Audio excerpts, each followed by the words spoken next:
Good afternoon. Welcome to Entrepreneurial Live Interviews with Connie Fuchsa. I interview people and I bring you guys these great interviews by people that I've gotten an opportunity to meet throughout the world, honestly. I've met through different people, different relationships, and I've met these people that have seen things that just felt like something needed to be changed in the world that we live in for whatever reason. However, they understood things to work a little bit differently and they decided to take a chance on an opportunity that they saw. And I love being able to share these amazing stories of these incredible hardworking people with you. And today I have the just absolute honor to be able to share with you a lady that has just an amazing amount of accolades. I can't wait to share her with you. And her story is just absolutely incredible. So today I want to introduce you to Sandra. Sandra, thank you so much for being with me out of all the way from Canada. I don't remember the city that you're in. Tell us about you. I'm here from Toronto, and we just had a snowstorm yesterday. But Connie, I want to say thank you for this opportunity, and it was so great speaking with you in December. People, listen up. I'm saying this from the heart. Connie has some great services that she offered, and just speaking to her very briefly and her, giving me the benefit of her service, it feels like in an instant, but it wasn't. It was a lot of work on her part. She set me straight for the whole year. So I am now focused and determined, and there's no question about the content I'm going to post and what I need to do. So I highly recommend her services. Oh, you're so kind. Thank you so much. I really appreciate that. Yeah, we did get a little bit of a whirlwind of a connection, and thank goodness we'll give a shout out to Jessica Koch who connected us. But we did some really quick, intense, hard work, and got you a whole lot of a really great content. It all came out of you. I just sort of helped you structure it. So it was great. You were the catalyst. Thank you. Yeah, we had a good time. That was a lot of fun, and I learned a lot too. It was really cool. So much fun. So Sandra, tell everybody about you. I want you to share your story. Share who you are, where you came from, how you decided to do what you're doing now, and some of the things that you went through, the paths that you've gone through, and what are you doing right now? So tell us a little bit about your journey. So a lot of people know me as a television host with HGTV shows Property Virgins and Buy Herself. So Property Virgins is a show about first-time buyers, first-time home buyers. I'm a realtor. I'm a real estate broker, actually. And in 2006, long time ago, they called me for an audition, and I'm not an actor. So this was really, this was like not something I had planned. So it's kind of a cute little story that I got a phone call. I was out back in those days. We had voicemail. We didn't have, we did have smartphones, but we also had a landline. So I came back into the office and there was a message from some guy, and he said, hi, Sandra, my name is Dave. Call me at this number, please. And it was a weird phone call because it wasn't like, oh, I want to buy a house, I want to sell a house, or I saw your ad, or I want to talk to you about something. It was just his name and phone number. And it was that time of year, August, September, when everybody's trying to sell realtors tchotchkes for, to give away to their clients, like calendars and whatever. And I thought, I don't want to call this guy back, but I also don't want to be that realtor that doesn't call people back. So I picked up the phone and literally picked up the phone and dialed the phone. And I thought, I'll just leave him a message. He's not going to pick up the phone, right? It's probably just going to try and sell me calendars. And I wasn't interested in calendars. So the person at the other end of the phone picked up, which I was surprised. Okay, it's going to go to his voicemail. And she said, production. And I went, see? It's a printing house. They're selling me calendars. I almost hung up, right? Don't be that person. So I kept talking. Can I talk to Dave, please? I sounded like a really angry teenager, So then I thought, I'll just leave a message. And Dave picks up the phone. I was like, what? Who picks up the phone?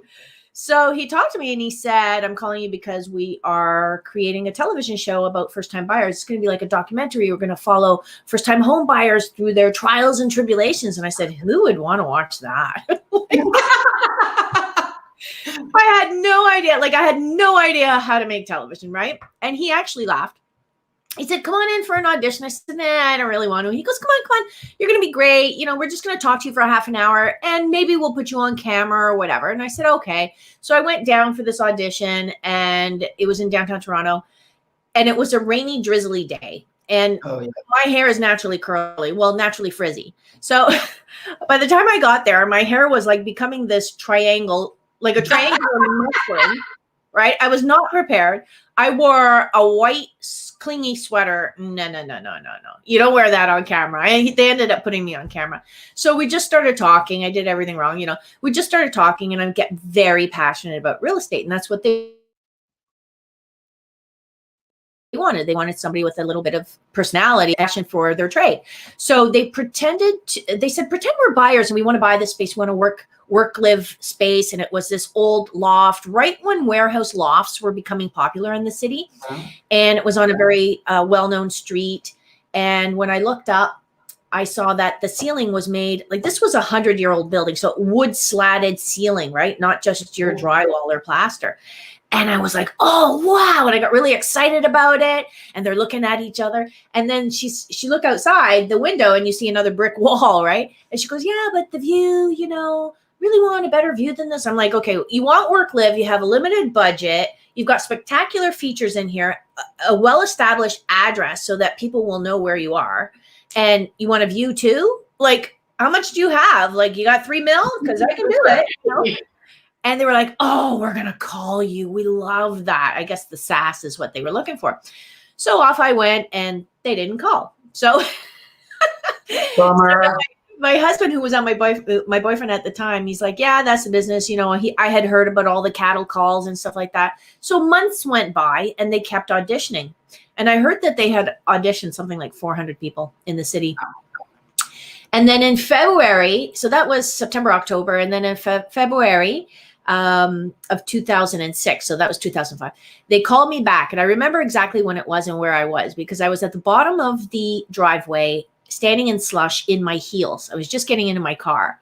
And there was this British voice on the other end of the phone. Yes, do you remember auditioning for this? I'm like, yeah, I'm a realtor. I don't audition for things. I auditioned for one thing. Yeah, I remember. And he says, well, I'm the new series producer, and I'm going through all the recordings, and I'd really like to bring you back in for another audition.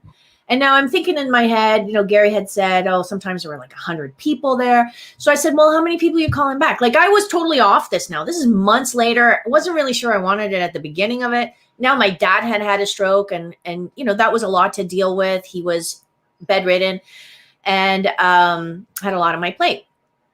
So I said, oh, I don't know, how many people are you calling back? And he said, well, 5 or 6. I said, 500 or 600? And he's like, no, 5 or 6.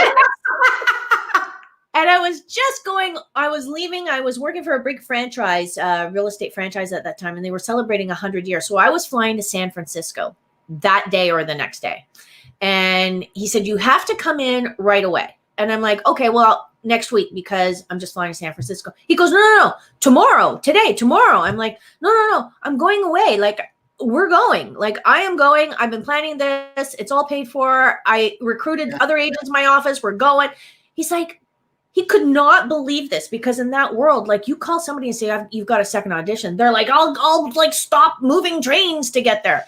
Yeah. So then he found out that we had a friend in common, and she was a top producer across Canada, and she was going to be there. So he says, okay, I'll wait for you. So off I went, and I knew of her, but I didn't really know her. So surely I'm in San Francisco, and I get a phone call from my friend, and he's like, what are you doing? And I'm like, well, I don't know. I was just going to go to Nordstrom's.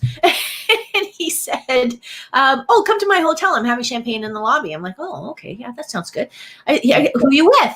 And he mentioned this woman's name. And I said, okay, I got to go talk to her. So I went there. We had champagne, and she said, don't do it. I'm like, okay, that's fine. I don't want to do it. I don't want to do it. Okay. So I had made up in my mind that I didn't want to do it. So during this time, I was using a BlackBerry, long time ago, right? BlackBerry. And at that time, I didn't have it set up properly. So if somebody had my computer on, all the messages, the emails would dump onto the computer and not come to the phone. So I missed an email from the series producer saying, oh, you've got to come back. I'm really gunning for you. And it's between you and another girl, but I really want you. And you got to come, you got to come, you got to come. In my mind, I'm like, okay, I'm just going to tell him, forget it.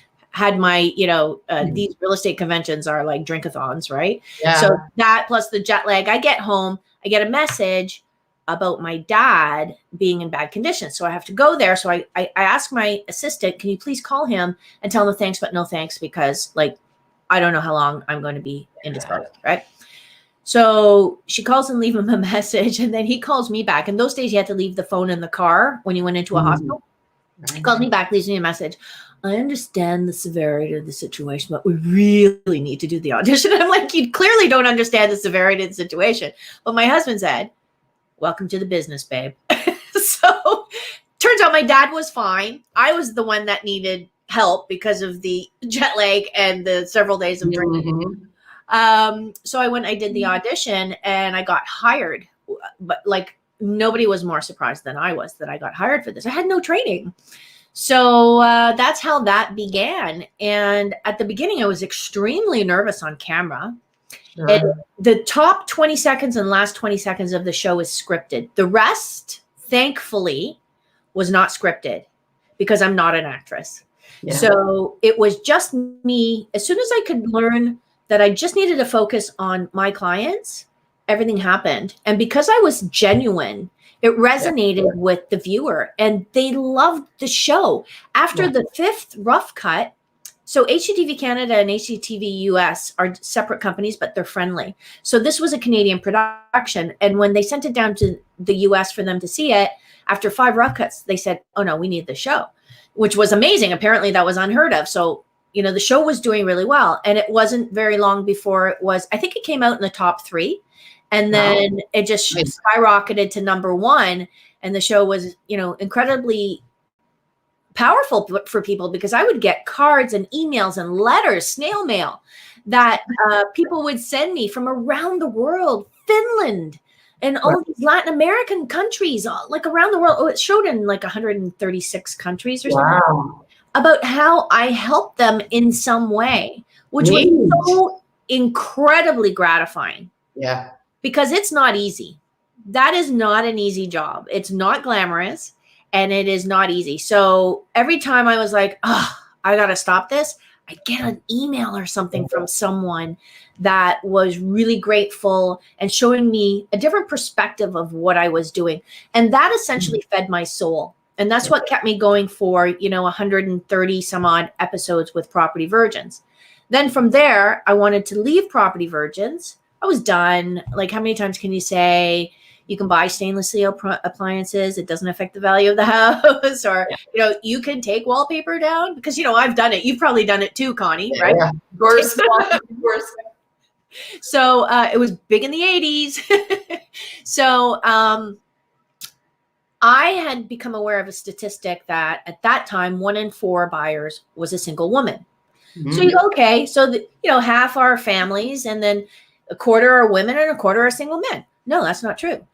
24, now right in Canada is about 23%. It fell a little bit in the US after the market crisis, the housing market crisis. But right now it's about 23% in Canada is a single woman buying a house compared to 10% is a single man buying a house. So that is a very intriguing statistic. For sure. And it's been out there, you know, NAR reported it. That's the first time I heard it. And there are a lot of differences the way a typical woman buys and a typical man buys. And, you know, I'm stereotyping here, please forgive me, but I have 25 years experience doing this. So I've drawn my own conclusions. And I don't fit, you know, I'm not a round peg in a round hole. So trust me, I don't mean that everybody fits the same round hole, but I decided that this needed to be explored. So when I quit Property Virgins, I thought about it for a while and I said, I really want to broach the subject of women buying real estate because I remember my aunt telling me that she couldn't even get a credit card on her own. She was a single woman. She had a career. She lived at home with her parents because, you know, Italian immigrants, that's what you had to do. And she wanted to buy a condo. And this is a long time ago. Condos were new. And I think it was in Hawaii somewhere. And because she worked with an airline, so she had been out there. She said, this is great opportunity. She walked into the sales office and the builder refused to sell her one unless she had a male co-signer, even though she had money. So I remember hearing these stories. So it wasn't that long ago that women couldn't buy a house. You know, you couldn't get credit. You couldn't get them. You could buy a house if you had cash. Everyone would think you're weird. There was a great Sex and the City episode where Miranda wants to buy, not Miranda, one of the girls there, she wanted to buy, the one that was a lawyer, she wanted to buy her own place. And it was a really well done episode. I give props to them, kudos to them, because they really did hit some of the subjects right on. And it's not much has changed since then. So I did the show. We only did one season. It was only in Canada. Then it went to Netflix around the world, and it was really well received. When it went to Netflix, I was getting, again, calls from Wow. Australia, and it really, really resonated with women, which is what I wanted it to do. So when we were casting for the show, I was on a very popular radio show one morning, and a woman was listening to me as she drove to work, and she was in her late 30s, and she had a great profession. She had a great career. And I was talking about women buying their own homes. And she's like, what? Women buy their own homes? Why didn't I think of that? So she called me and she bought her own home. Now, it was really eye-opening to me. I was raised by immigrants. She was raised by immigrants of a different nationality, but I could see a lot of similarities. So all of the people I worked with on the show and in my real estate business, I could connect to them on some level. We could connect because I've had a lot of the same experiences, or I've worked with people who had those very same experiences. So as this went on and on, I said, there is a massive need for this. And wherever I went, if people had seen the show, the women were like, you know what, it's really good to see such a positive thing about women on TV, strong women doing it for themselves and taking control of their destiny. And I really liked that. So I started thinking about it more and more and more. And I decided that I needed to write a book about it. So I did that. So I really started doing some research. And as I researched, I was working on myself. I realized that, you know, all these false beliefs that we take on, not that they don't even have to be taught to you. You and I, Connie, can look at the same situation, and my perception is going to cause one belief, and your perception is going to cause perhaps a totally different belief. So all these false beliefs create your behavior, your actions, right? So as I was doing this research, I was working on myself, which meant I was able to offer better help to a wider range of people. And I just kept writing and writing. And then I thought, okay, so I've read some really great books out there before, self-help books, and then they end up on the shelf. So I call them shelf help. And I said, I know a book isn't enough. So then I made recordings and I created an online course. And then I know even two steps further, actually, there's a community that you can be part of where, you know, women really in this community, we can really champion for each other. And we have shared experiences, and we talk about, how did you guys overcome this? Or this is how I overcame that obstacle. Because it doesn't matter who you are and what budget you're in and what you do for a living or what your age may be or where you live. Yeah. You are going to experience some obstacles when it comes to buying your own place. It doesn't matter. Even as a couple and a family, even a savvy buyer is going to have to overcome some obstacles. And if these obstacles are in your head, if it's part of your mindset, that's where this work comes in. And this work hadn't been done in any major way by realtors, like realtors for your clients. I mean, you can only go so far. We're not trained coaches, right? We're not psychologists, but this is 80% of the battle.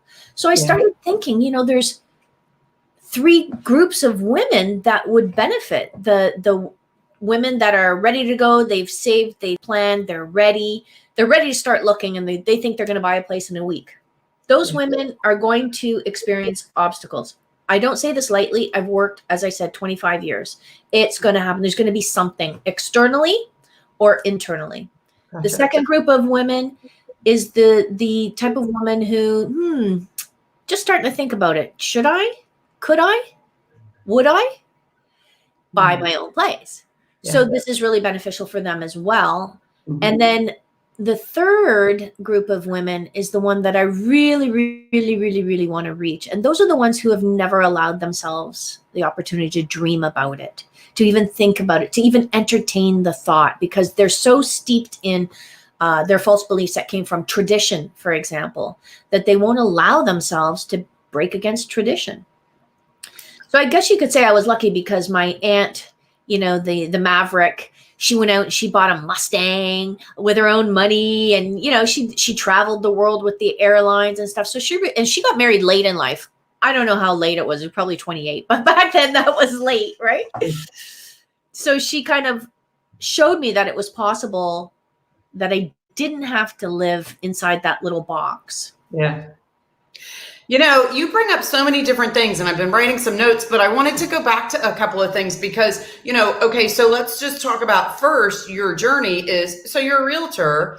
You're a realtor in a very successful company doing, you know, fantastic things. You get this call out of the blue to host a television show, which is amazing in itself. Of course, everybody's going to be saying, how did, you know, that's just amazing. But what I hear you saying, and I saw in your magic in your face, was once you realized that what you needed to do was be you and talk to those people as they're your first-time home buyers. Look at all of the magic and why you're such a successful realtor. It all actually came out, and I wanted to share that, and I wanted to reiterate that because I feel like it's really important for people who are watching to see that that's what having the magic of doing what you really love to do is all about. Like you looked at the ceilings and said, oh my God, look at this amazing place. And then you started putting the pieces together. And this was a planned thing. This was not people that you were taking out to look at houses. But once you started looking at it that way, that's exactly when your magic came out. So I wanted to share that up for a minute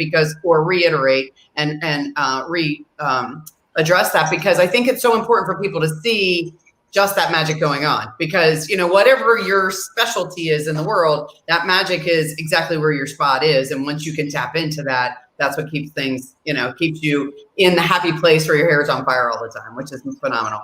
And it's a win-win. It's a win for me and it's a win for the client, right? When you're passionate. 100%. Yeah. Yeah. And I mean, in that case for the show, which is exactly why you probably got the part, because of exactly that, you know, you felt exactly where you needed to be. But what I like next is, so at some point you said, all right, well, I'm doing this real estate career with this large, you know, this international firm. And I see this spot that really needs attention. So you didn't stop doing real estate, but you decided to address this particular segment of the population. And one thing I find very interesting, and I found it when we first worked together offline as well, that how many very successful, very well-versed ladies don't ever jump into the real estate ring because of all of this preconceived piece of what should be happening and what they can and can't do. And by the way, I wanted to point out that we did get a comment from Gary McRae, who said fantastic to you. So I wanted you to see that. So, you know, that we have people watching. And if you're watching and you want to talk, pop in the comments and I can pop them up on the screen for Sandra to see. But so talk to us a little bit about that, because I think that you obviously found that there is a huge segment of the ladies population that don't give themselves the ability to think that that's even possible in a real world. Yeah, what I learned was it was much more common than I would like to think that women in particular do not feel worthy. Yeah. And that is sad. Yeah, for sure. That is something we have to address. So then you decided to write a book, and you decided to do an audio series for people to try to be able to digest some of the information that you were able to discover and to share that this isn't the way that it should be. And these are all the some opportunities that are available. So talk to us a little bit more about that book and what you have there. So the book is called Homeworthy: How to Buy Your Dream Home with Ease, because I think a lot of people overestimate how difficult it is, or on the other hand, they underestimate the work that they have to do to be able to be in the position to pull the trigger and cross that finish line. So many analogies there. But I've seen women who have saved up a lot of money for their down payment, planned on this and saved and budgeted and, you know, sacrificed that girls trip or whatever it was so that they could save up enough money for their down payment. And this is actually what triggered the book, the writing of the book. I worked with a couple of women over a few years who had done this, and they saved, like I'm talking $200,000 after tax dollars, which is really hard to do, especially in an expensive city like Toronto. Mm-hmm. So when I met with them, I thought, wow, this is great. These girls know exactly what they're doing. And off we went. But what became apparent was a few things. One, they had focused their intentions for so long on saving up the money to see if they could buy real estate, that now it was really hard to let per se let go of that money, get it out of the savings account or wherever they had it, and now apply it to their dream home. Yeah. So that was one fear or one objection that I kept coming across as I worked with women. It's like we didn't shift the goal properly to home ownership, because through home ownership, there's wonderful opportunity for wealth building, right? Yeah.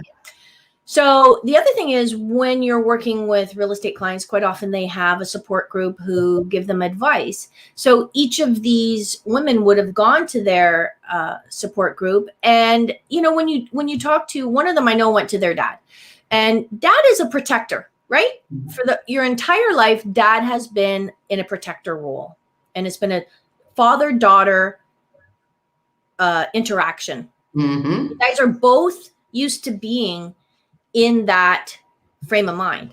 Mm-hmm. So when you come to him and you say, now I've saved up my $200,000 and I'm ready to buy a condo, and dad experiences something. Dad could have experienced, oh, my little girl's all grown up, or, oh my gosh, I just read in one of the newspapers that the condo market is going to crash and she's going to lose all her money. Whatever it was that he was feeling, her interpretation of him not, jumping up and down and saying, yay, rah, rah, his boom, bah, is, oh, I shouldn't do it. Do it, yeah. I shouldn't do it. I'm going to fail. I'm not good enough. I'm not worthy. It's a mistake. Oh my gosh. So one girl in particular that I worked with over the years, she had addressed all of the issues. She wanted a 1+1. That's what we call a 1-bedroom condo that has a den. So she wanted the den. A lot of these dens are big enough to raise a child in. Okay. They're called a den and not a bedroom because they don't have a window or a closet, but they're big. They can be bigger than some of the bedrooms I've seen. So, okay, that's cool. You got more than enough money to get what you want, but she wanted something a little bit bigger than your typical condo, which was fine. When we found it, and we had been working together for 3 months. And I know that a lot of people have this perception of realtors that we're just salespeople. We just want the sale. We just want the sale. You know, what you want isn't important. I need the sale. Well, I don't work that way. Yeah. So working with her for 3 months, we saw the prices going up significantly. It was a really weird time in this area for that product. Every week it was going up. So if you missed one, or if you lost in multiple offers, we have multiple offers here, then the next week you're paying $3,000 or $5,000 more. Like, it was that crazy. So she witnessed this, and she lost a couple of times in offers. So she knew the drill. So this one came out, and she had increased her budget a little bit, but it was far less than what she could have paid. She could have afforded easily, right? I mean, this woman was a champ. She saved up $200,000 renting. She wasn't living at home. She was out renting. Wow. So when we found the perfect one, she started to get scared because now it was real. Mm-hmm. And she's like, well, I don't know. What if I have a baby? Well, that's why we're looking at a 1-bedroom with a really big den. Like, we've addressed that already. Next, right? So I know this is happening. Like, I know her head was starting to spin, and I was working through it. We had already gone through all of these questions. She had answered them herself. So I was just repeating the answers that she had given to me, but she was really, really scared. So when it came down to it, she held back a little bit of money, and I'm talking, she bid about $5,000 less than the statistics showed that it would sell for, and she lost it by $3,000. So she could have bought it. But the heartbreaking part of this is that year, that particular product in that particular area went up $100,000, more than $100,000 in 1 year. So she lost that. And in Canada, that's tax-free. That's tax-free money. So my heart broke for her for that. The other thing is, because she wasn't properly prepared, I thought she had been. So it was, my mistake as well. I should have asked deeper questions. She wasn't properly prepared. So she allowed herself to fail. Okay, she made a mistake, but then she pulled the trigger. She said, no, it's not the right time. Condos are going to fail. Condos are going to go down. There's I read in a newspaper, blah, blah, blah. My dad said this, that. You know what? I mean, you're going to listen to the people around you. I get that. But she was going from person to person to person, article to article to article, to find the answer she wanted to hear. Yeah, of course. And that's the problem. Wow. So now what I would do is I would ask her to go into sort of a 7 levels deep exercise and determine her reasons why she's ready, why she wants to buy. Well, what I love about this and you sharing these stories is this is incredible because I mean, I don't think it's probably not just women, but I think because Yeah. of the societal pressures in that particular in that gender, it adds a whole different layer of things that you've seen to been able to tap into. And from that, you decided, I'm going to attack this by not only your realtor side, and you make a very good point that people do have preconceived notions about realtors. And let me just share with everyone, having my previous career being in an ancillary business of the real estate world, I mean, you need to do your research and make sure that the realtor, not only the realtor is smart and working for you, but it's also somebody you can work with, because personalities are different. You could have the top rated realtor in the area, but if they're not somebody that you can work with, it's not going to work. So, so I appreciate and respect that you talked about that. But what I like is that you have seen something that was a trend, you did some research, and now you figured out how you can share your expertise and your research with the populace, and then how you can fine tune that to your real estate career. So fast forward just a little bit, because we're just about out of time, and I certainly don't want to go without sharing you now, but not only do you have this book that you've created, this niche in your real estate business, but now you don't work for this national real estate company. You decided that you would better serve the community that you're in and the people that you work with by creating your own brokerage. So tell us a little bit about that for a minute. Yeah, so I went out and I got my broker's license so that we could open a brokerage, because mostly driven by the fact that people were looking for me and it was hard to find me. And when you have a team, and at that time it was just difficult for them to know that they were calling my team, because I was still doing the show or other projects, and I can't service everyone. So by opening the brokerage, they were able to find me more easily. And actually, they would just say, can I get someone on Sandra's team? Because they knew how I worked. Yeah. I was actually a real person. I wasn't just a name, a company name. And Mhm. if these people were on my team, then they had to perform at my level of integrity, honesty, and knowledge, right? Yeah. And experience. So I love it. I love it. Tell us about your brokerage. Where are you located? How can people get in touch with you to find out more about you and your book and your brokerage, and how they could work with you if they wanted to? Give me all of that goodness. I'm going to put it okay, so there's the easiest website to find everything on is sandrarinomato.com. Sorry, it's a really long name, but sandrarinomato.com will get you to the real estate, but it'll also get you to the book, Homeworthy, and the courses. And you can reach out to me, and we can chat. We can arrange a phone call to see if I think you would benefit. The same with hiring a realtor or working with a client. If I don't think I can benefit you, I'm not going to try to take your money from you. You know what I mean? I'm going to maybe give you guidance, and I've done this many times, on where you would be best served. So that's the best place, sandrarinomato.com. And all my contact information is there. Excellent. That is exciting. And because we have this amazing lady who is so generous with her time, her help, and her information, she is offering you guys a once-in-a-lifetime special. Sandra, tell us about what that is. Well, first of all, I want to give away a copy of the book and access to the course. So we're going to do this by how, Connie? We're going to let them open. Well, I'm going to let people comment in the comments below. They can comment either, as you know, we're streaming live on Facebook, live on YouTube, and we will also be posting on LinkedIn, tagging Sandra on both Facebook and LinkedIn. Make comments in the comment section of both Facebook and or LinkedIn for the next 24 hours. We're going to cut it off after the next 24 hours. And then in those 24 hours, once we get those comments, that who's interested in being registered for that, Sandra's going to pick a name tomorrow afternoon, and we'll notify whoever is the winner and get your contact information. And something I want to say is this is a passion project for me. This is not something like I had to do this to pay my mortgage or whatever. I see a need for it. I see that women can benefit. And I'm sorry, guys. I mean, you're welcome to come too. I'm a woman. My experience as woman is female, and I was raised by immigrants. And, this is why I can speak on this so freely, but you're welcome as well. I just didn't want anybody to feel like they were being left out. But I want women to know that they're worthy, and I want women to empower themselves no matter what is happening in your life. You can empower yourself through home ownership. Even if you don't add investment properties to your investment portfolio, just owning a home can be very lucrative for you.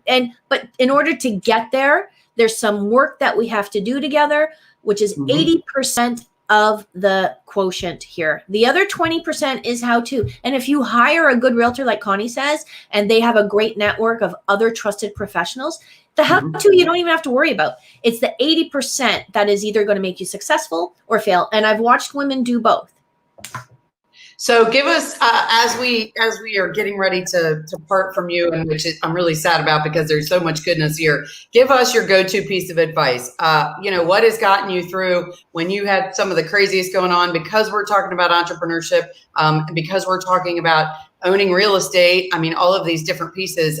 Give us your go-to piece of advice. That piece that says to you, when I get stuck, this is where I go to.